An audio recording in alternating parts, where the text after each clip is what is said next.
Voilà, la jaquette est revenue sur mon omnibus Rome. Alors, la jaquette est revenue, ça veut dire que j'ai lu l'omnibus, tout simplement, puisque je vous ai déjà expliqué que quand je lis les omnibus de Panini, je la retire parce que c'est désagréable. Ça glisse. Déjà que lire un omnibus n'est pas une chose extrêmement aisée, en plus avec cet ajout, bah non, ça devient franchement désagréable. Donc du coup, je l'ai rajouté à la fin, et on va pouvoir parler maintenant un peu plus détaillé, de manière détaillée de cet omnibus. Alors oui, j'ai cédé à la tentation, j'avais fait une première vidéo assez courte, dans laquelle je vous expliquais de quoi il s'agissait, tout en n'ayant pas lu l'omnibus, ou en tout cas en ayant lu à peu près une centaine de pages. Alors, à ma décharge, c'est pas des épisodes que je découvre, puisque j'étais déjà lecteur de Strange à l'époque, quand ça sortait de manière charcutée, car je suis vieux, en effet, d'ailleurs également atteint de problèmes de vue. Heureusement que j'ai des lunettes, parce que sinon ce serait terminé pour moi la lecture. Et ma foi, cet album, cet omnibus de Rome, eh bien il tient la route, c'est-à-dire qu'à la fin, quand je l'ai refermé, j'ai finalement retrouvé du plaisir à le lire. Je pensais que ça serait plus daté, j'avais peur un peu de ça, je me suis dit je vais retrouver du Rome 40 ans plus tard, ça va craindre. Bah en fait non. Alors évidemment, la narration, elle, est datée, cette histoire d'extraterrestres en provenance de Galador. Il arrive sur Terre, il chasse des extraterrestres qui utilisent des pouvoirs mystiques, les spectres noirs. Mais le problème de Rome, c'est qu'à chaque fois qu'il s'en prend aux spectres noirs et qu'il les bannit dans les limbes avec son neutraliseur, les êtres humains normaux, comme vous et moi, eux, ne voient que l'un de leurs semblables se faire atomiser et réduire en cendres sous leurs yeux. Du coup, personne ne le croit. Jusqu'à ce que Rome rencontre une certaine Brandy, une jeune fille très accorte, qui va très rapidement tomber amoureuse de Rome. Mais elle a déjà un petit ami qui s'appelle Steve, qui est donc particulièrement jaloux, et qui lui en veut à Rome, jusqu'à ce qu'il comprenne quelle est la réalité. Et du coup, Steve aussi va devenir l'un des alliés de cet extraterrestre à la carrure et à l'armure assez imposante et improbable. Et puis finalement, c'est tout le petit village de Clairton qui va finir par se ranger derrière Rome et comprendre que, oui, il y a un problème avec ces extraterrestres qui changent de forme et qui se sont substitués à certains êtres humains classiques, alors évidemment pour prendre le contrôle de la planète, raison pour laquelle, en général, ce sont les journalistes, les politiciens, les policiers, ou bien les responsables du contre-espionnage, jusqu'au Shield par exemple, qui sont les cibles choisies des spectres noirs. Alors si tout ça marche bien, il y a deux raisons principales. D'abord, Bill Mantlo, c'est ce qu'il fait, c'est un scénariste qui a de la bouteille, et à l'époque, Mantlo savait parfaitement écrire une série de ce genre, il le démontre ici. Et puis la seconde raison, c'est l'unité graphique. Sal Buscema est présent sur tous les épisodes de Rome publiés dans cet omnibus, et vous le voyez, dès qu'il y a de l'action à représenter, dès qu'il faut faire passer au lecteur le sentiment d'étonnement, de stupeur, de colère des personnages, Buscema, c'est un petit maître dans le genre, et ses planches avec un trait nerveux, incisif, ces cases où il se passe toujours des choses qui ont l'air d'être des événements choquants, y compris lorsque finalement l'action est assez tranquille. C'est une des marques de fabrique de Buscema, Sal Buscema, et ça marche très bien.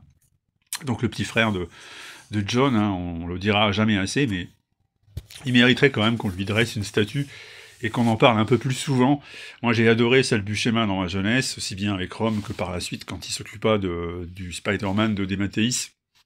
C'était génial, mais c'est vrai qu'on a tendance à un peu trop l'oublier.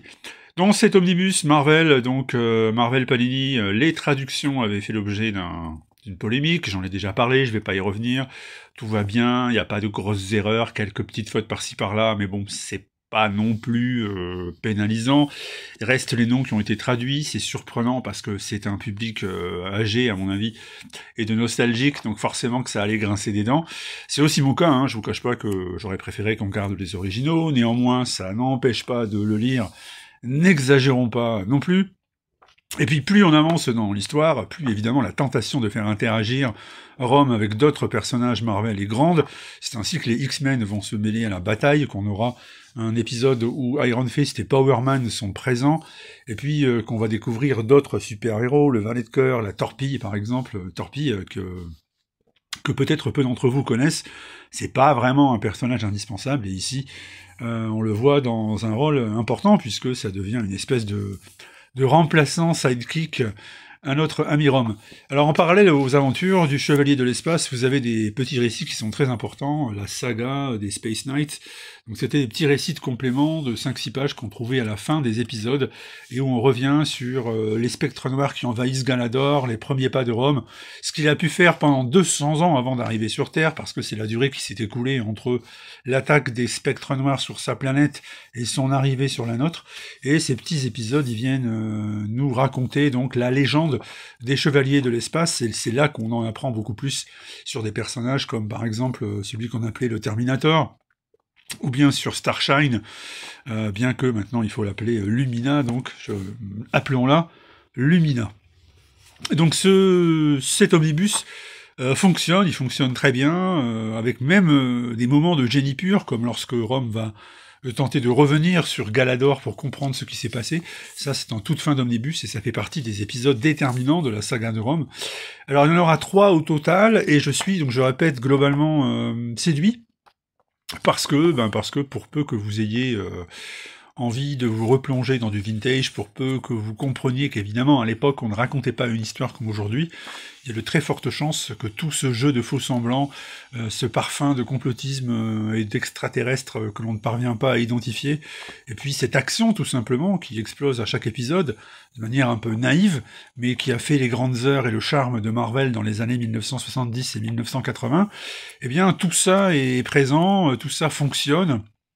Et voilà, si vous n'avez jamais lu Rome, si vous êtes plus jeune que moi, du genre vous avez 20 ans, 25 ans, possible que cette série vous passe par-dessus la tête, mais si vous êtes malgré tout intéressé par les archives Marvel et que vous ne dédaignez pas lire des choses un peu plus anciennes, vous auriez toutes les raisons d'investir sur l'omnibus.